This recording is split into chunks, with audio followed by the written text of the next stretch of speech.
Thank you, everyone. Do I start it or does it kick off itself? Oh, there we go. All right, CrossFit Armidale, Jim Ridley, that's me. Armidale, small-ish town in northern New South Wales, university town. We have about 25,000 people, 5,000 of which are about internal uni students. So that gives you an indication of sort of what, where we're at and where we're from. 7 years ago, pretty much to the day, I was sitting somewhere over there and I watched a bloke named Rick Isaac give a presentation on colonic irrigation. If anyone else was in the room that day, it was quite possibly one of the most bizarre things I've ever seen, Andre was. And yeah, I was like, what is this? And I ended up buying stuff off these people.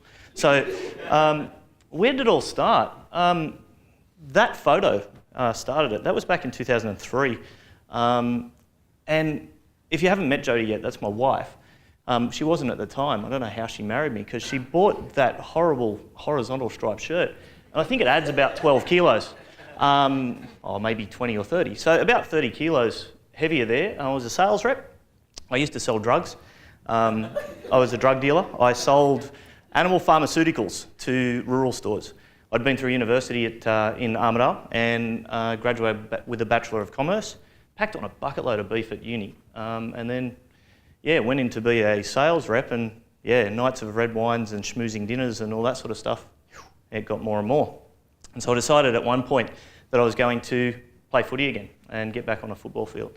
So, enter Blind Al. If anyone knows me, they know that I'm a massive fan of Deadpool. So my Blind Al was, at the time, it was a company called FFP, or Fit for Profit.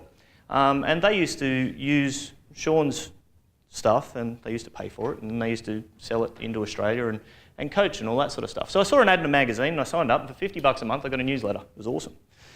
And then I came to Mega Training here in 2010 and I signed up to what was then at the time Push-Ups for Charity. And we ran an event. And worldwide, this event was run all over the world.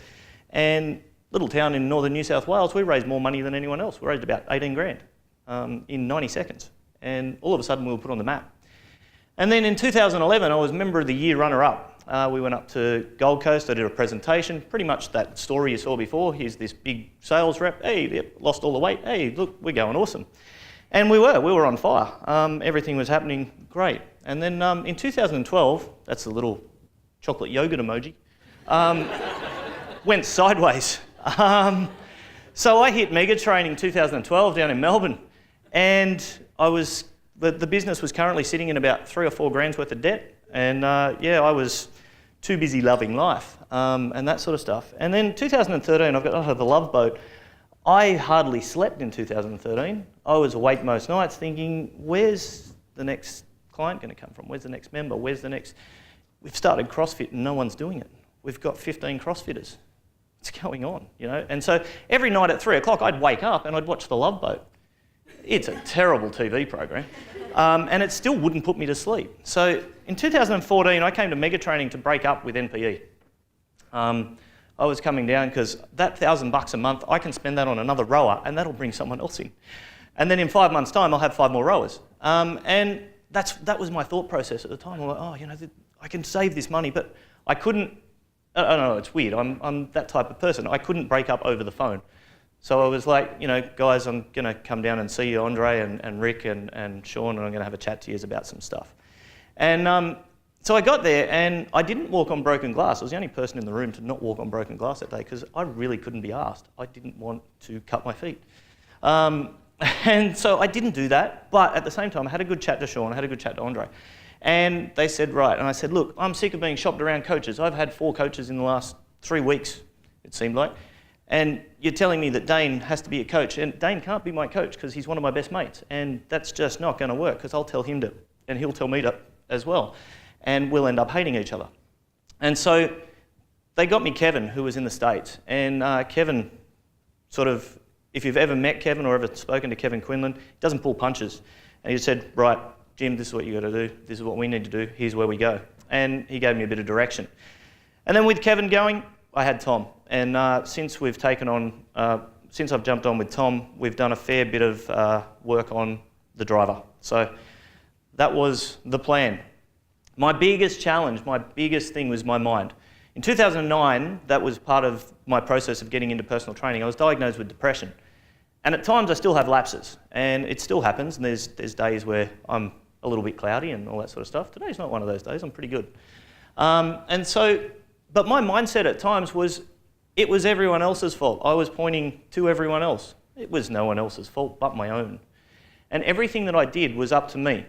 And so, like I said, 5,000 university students, we were going after that. We were going after the wrong target market. I had to bring that back in. So the clear direction, a business blueprint, I couldn't see for the clouds at times. And so the business blueprint that we've got, everyone's used that tool at some point, I'm sure. All right, so it shows you that in the future you can be here. So we set the numbers and away we went. And all of a sudden I could see the future. It's awesome. And it didn't look too bad. So I had to fix the driver. And a lot of that was, as Julie's just mentioned before, reading some books. And if anyone in here hasn't read it, read Mindset, all right, and read The Power of Habit. 2 books, get them. Absolutely brilliant. I had to prioritise my training. What I was telling our clients and our members to do, I had to do that for me. And I wasn't, physical and mental training, all right? I had to look after myself, all right? So taking action, we had to set the vision. Where were we going? What were we going to do? I needed accountability. If anyone knows me, my wife does, I need someone to report to occasionally. Tom knows pretty well. So have you done this? Oh, crap. Yeah, I will now. That sort of thing. Events and systems. All right, getting to the events, getting to VIPU, and being not the smartest. Being not the smartest person in the room. Getting to VIPU, and then implementing the systems and following through. So from that, my health and fitness has improved. My mental health is much better than it's ever been, as long as I can remember. My physical fitness, I'm the 158th fittest 40 to 44-year-old in Australia. All right, so that's awesome, isn't it? Come on. All right. Registered trademark of CrossFit. All right, so we took a business that was a struggling PT studio on CrossFit Box. 12 months ago, it had 52 members. We currently have 102. And we doubled the size of our facility. This is our old box. So it was a 200 square metre little sort of pokey place. And then in May, we went here, 50 metres away, that is. We jumped down there, and that's about 300 and something square metres, but we got double the floor space, because 200 square metres before had our office, our toilets, our showers, our bathrooms. Now we have 220 square metres of floor space to throw around some barbells and throw around a bucket load of chalk, because that's what CrossFitters do. They love that stuff. I don't. You've got to clean it up. So these are the results. 2009-10, we had 17,000K revenue. That was the first year of business, and 21K in expenses. Enter FFP. 2010 to 2011, 160K. So we went from 17 grand to 160,000 in 12 months. I thought, this is awesome. I just run a campaign and people flock in the door. So I did that. And then we grew by 12 grand, 5% profit. The profits were coming back. And then 2012 and 13, I started watching The Love Boat. Profit was going backwards. 13, 14, it was slipping backwards pretty badly when I was deciding to come and break up with NPE. And then 14, 15, I got us out of debt. And, well, not just me, NPE and myself, helped get us out of debt, 14, 15. And then 15, 16, we held on. We held on just that little bit more. And then this last year, we grew by 42%. This is in a market in Armidale where we've been told that everyone else is going backwards, where 3 or 4 years ago, our university went from semesters to trimesters. Now, that means nothing to most of you, but what it means is they now have 5 months of the year where 5,000 people out of 25,000 leave town. So we have 5,000 people that are down. And it's not just the 5,000 people that are down.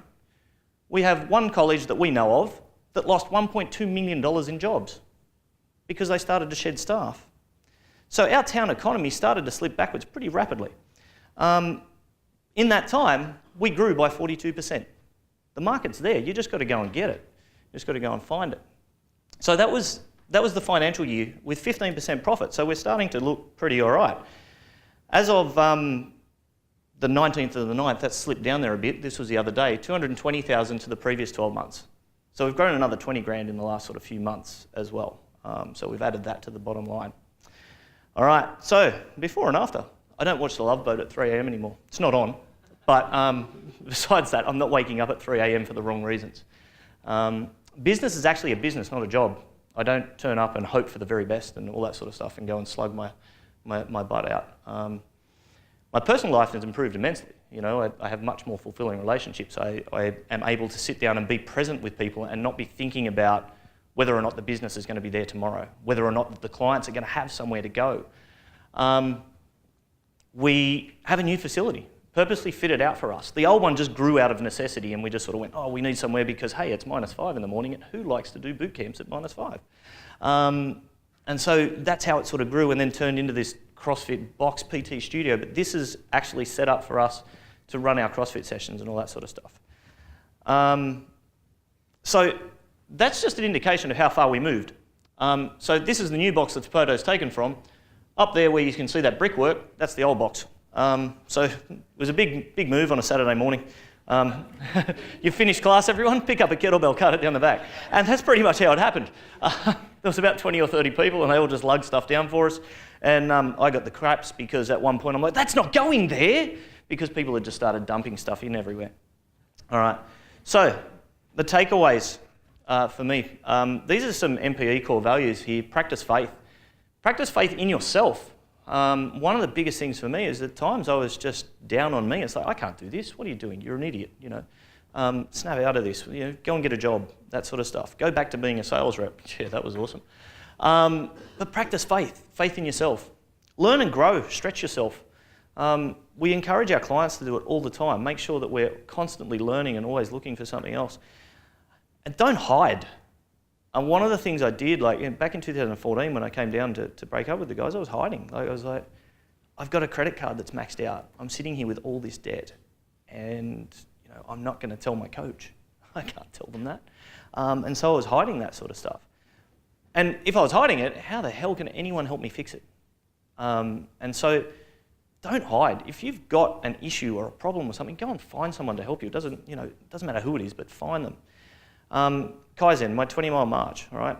Constant state of improvement. It's, to use an analogy of a wise man, when you're making a brisket and you're smoking a brisket, you wrap it in foil, you smoke it over the whole day and you marinate it and baste it and all that sort of stuff.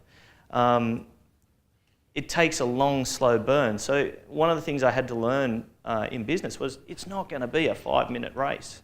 All right, let's not turn this into into a CrossFit workout. Let's turn it into a marathon, and let's make it my 20-mile march every day. Do something to take yourself that little bit further. So that wise man with the brisket was Tom, by the way. It was actually pretty funny. He is, yeah. Yeah, and regardless of the weather, make sure you 20-mile march it.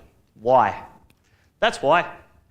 Jodie, my wife, and my little girl Georgia, she babysits a little bit at the box and looks after the kids in the corner and generally runs around and jumps on air bikes and all sorts of stuff. I don't know why she jumps on air bikes, but she does. She loves them. But those guys there, the fella in the middle there is a guy named Westy. He's one of our coaches now. And that was his first coaching session a month or two ago.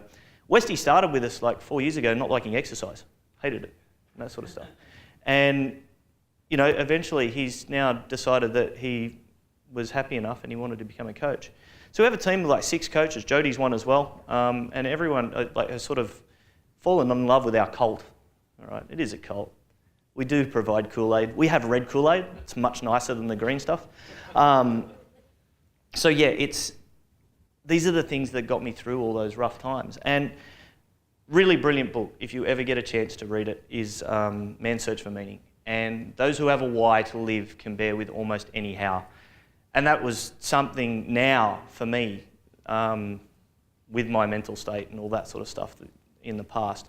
That's something that still resonates to this day, is that I can be as low as I can be, but with these guys around me, with Jodie and Georgia and the people of our box, I've always got a why.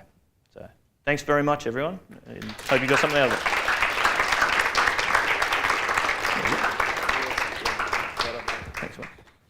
Thanks, Jim. I'm glad you didn't break up with us. You've come such a long way, and I think one of the defining moments was when you kind of changed from that surviving mindset to that growth mindset. And I think what we see over the last 12 months is a pretty good indication that that's really worked for you. So Yep. congratulations, and I want to acknowledge Jodie as well, because I know you play a massive part. So looking forward to the next 12 months, mate, and I can't believe you brought up the brisket quote. Yes.